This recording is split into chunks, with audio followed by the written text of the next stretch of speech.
নেশা এত মারাত্মক এক জিনিস, আমরা সামাজিকভাবে যদি সচেতন হই তাহলে সমাজে একটা নেশাখোর তৈরি হবে না। চিল্লায় বলেন ঠিক কিনা?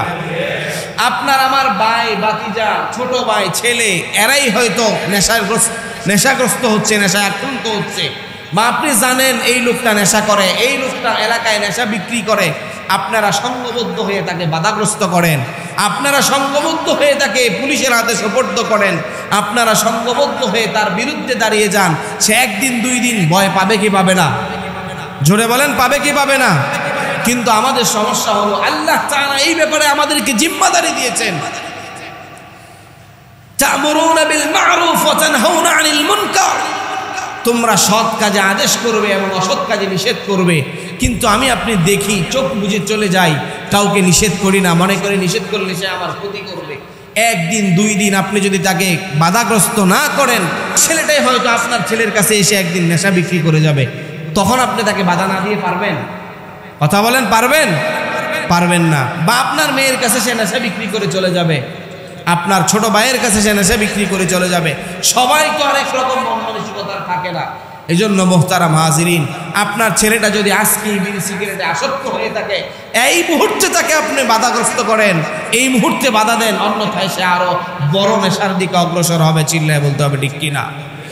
মোহতারাম হাজিরিন, এই জন্য আল্লাহ তাআলা নেশার সাথে যারা সম্পৃক্ত সকলের উপর আল্লাহ তাআলা লানত দিয়েছেন। এই লানত থেকে বাঁচার আমার যেমন প্রয়োজন, আমার পরিবারকেও বাঁচানোর দরকার আছে না নাই? এই জন্যই তো আল্লাহ তাআলা বলেছেন, কু আনফুসাকুম ওয়া আহলিকুম নারা, তুমি নিজে যেমন আগুন থেকে বাঁচবা, প্রদভ্রষ্টতা থেকে বাঁচবা, তুমি তোমার পরিবারকেও প্রদভ্রষ্টতা থেকে বাঁচানোর দরকার আছে না নাই? আজকে সামান্য একটা বিড়াল যদি আগুনে পড়ে, আমি আপনি বিড়ালকে বাঁচাতে যাব কি যাব না? সামান্য থেকে সামান্য একটা প্রাণী সে যদি কোনো প্রকার বিপদে পড়ে, কথার কথা একটা বিড়াল যদি কুয়ায় পড়ে যায়, আপনি যদি বিবেকবান হয়ে থাকেন বিড়ালকে বাঁচাতে যাবেন কি যাবেন না?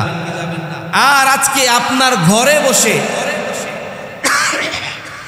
নেশার কারণে আপনার আদরের সন্তান, কলিজার টুকরা সন্তান, কলিজার টুকরা ছেলে, সে আপনার ঘরে বসে নষ্ট হয়ে যাচ্ছে, কিন্তু আপনি প্রতিবাদ করেন না।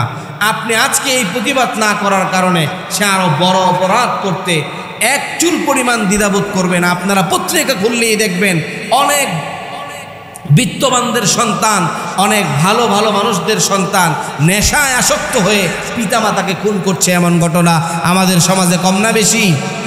অর্থাৎ আজকে যদি আমরা তাদেরকে রুখে দিতে না পারি, তাহলে তারা একদিন আমার ফ্যামিলির দিকেও অগ্রসর হবে, তখন আমার সন্তানটাও নষ্ট হয়ে যাবে।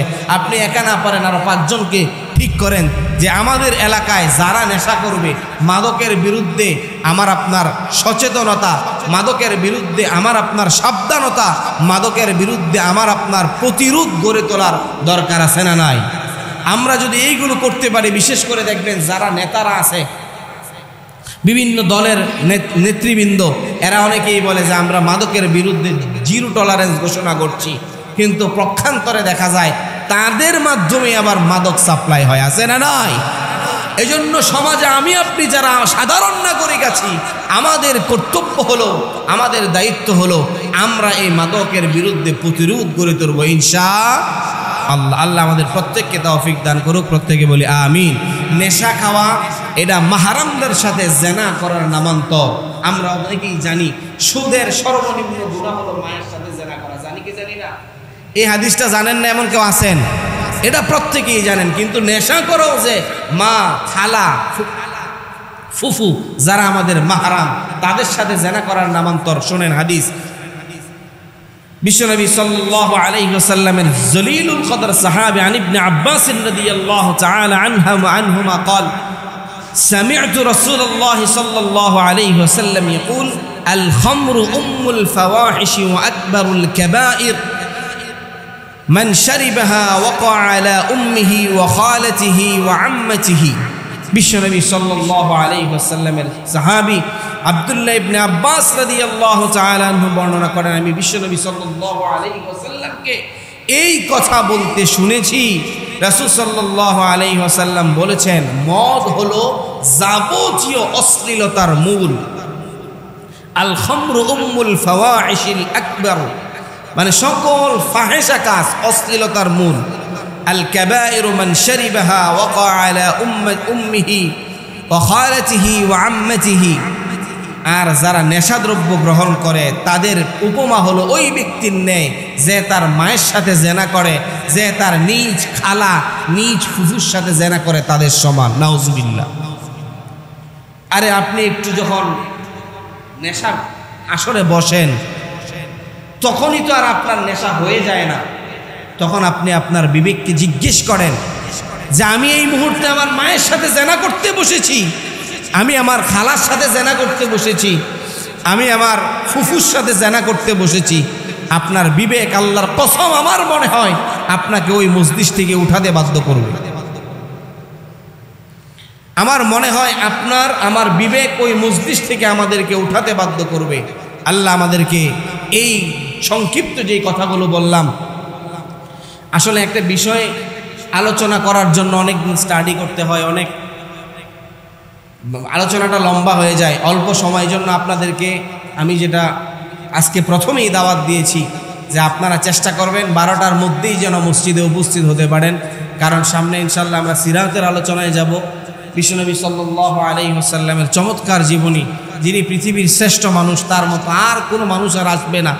অতএব ওনার জীবনী আমাদের জানার দরকার আছে না নাই?